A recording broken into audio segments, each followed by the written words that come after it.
Ladies and gentlemen, boys and girls, good evening. The moment has finally arrived. My name is Thusi. This is, of course, Behind the Story on BET Africa. Hashtag Behind the Story BET. Make sure you get all involved in the conversation that we're going to have today with a very, very, very, very, very special guest. She's an actress. She has now said, as she said, you can't buy this label. She's earned it. She may be the original slay queen, but you know what? She's also a mother, a queen in her own right, and definitely what I would call a survivor. She is none other than the incomparable Miss Khanyi Mbau.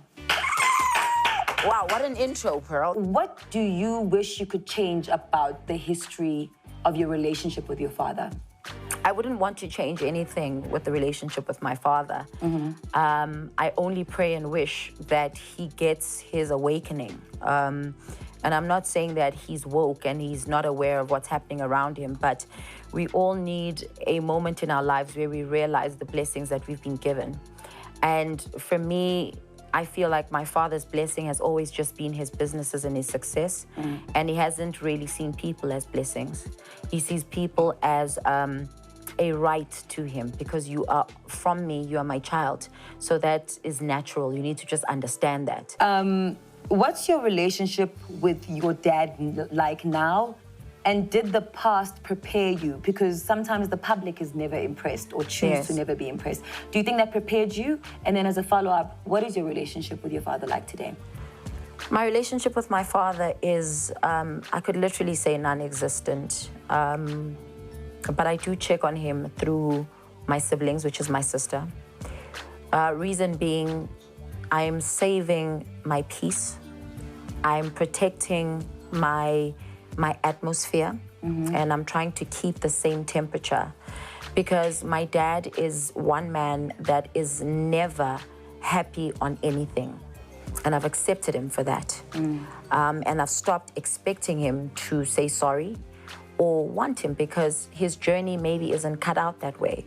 He's in hospital as we speak. I tried giving him a call, he missed my call. I tried him again and he missed my call, but everyone else finds him. So I guess he's just not in the mood to speak to me. Did you find in Manza or any of the men you've been with that was the case? Where they were exactly like your father, maybe in a different way, but nothing really improved? I think it's the other way around when it comes to Manza. I think Manza found what he wanted to be in me.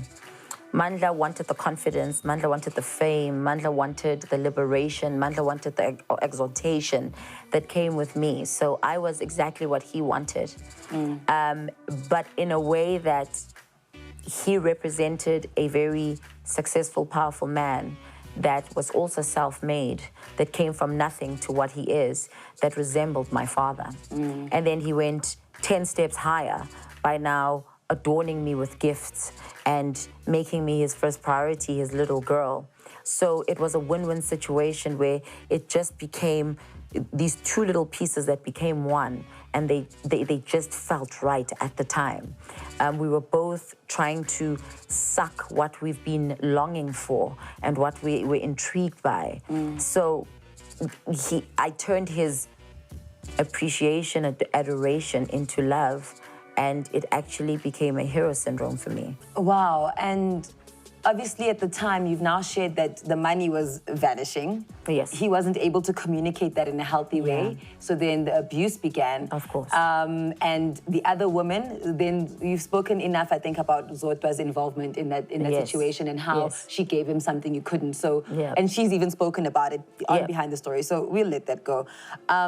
For me, the abuse began and then you guys drifted apart. Yes. At which point did you realize you were about to be alone? Like, do you remember the moment in the relationship? Not the security woman who came into the room to be like, Kimang, Kimang, not that lady. The security lady. No. No, not the snack. Yeah. And all the other things that were going down. Why do you think he just became like a hurricane, like a tornado, just like all that self-destructive behavior, instead of trying to find a healthy way to make money and not Ponzi schemes? Like, there was a lot happening there. Shame. I think shame, you know, when you come from a struggle you promise yourself the day you make it that you'll never go back to a struggle. So he disappointed himself. And now he was kicking himself with the fact that he's now drawn in this woman that's also bringing in a baby. And I can imagine the stories he used to tell me on how the community looked down on them and they didn't take them seriously because they were the poorest in that street. So you can imagine all those fears of his inner child coming out. And it turns him violent because he cannot go back there when many people said he'd never make it. And here I am on my side with my hormones, making a noise and giving him stress. I knew the day he struck me for the first time that I'm going to be alone. I knew it. You can actually feel it. I mean, the question was, what is the most regrettable decision you've made? You mentioned Fat Joe, Linda, Babalwa, and among many others. Kelly yeah. Khumalo, yes. To any artist right now who is trying to recover from this COVID situation, who is depressed, what would you like to say to that person to help them? As someone who wants to start an emporium of psychologists and someone who is suffering or has been suffering through depression in the past, what message do you have? Well, I'd basically say to that artist that the first step to healing and to conquering your depression is to literally accept that sometimes you need to fall to get up. And what artists do, because depression and anxiety is you're living in the past of, but I am that boss. But tomorrow, what are they going to say? Where's that boss? Let it go, babe. Let it fall. We're going to laugh for 2 weeks. We're going to be saying, can you believe? No ways.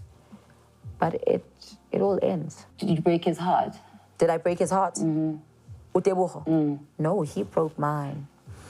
You know, there's so many things where I think he also never really understood me. As sweet as he is, you know, he tries so much to be involved. He has tried so much to understand me, be patient, stand in the rain for me, to try and understand, but he still couldn't get me.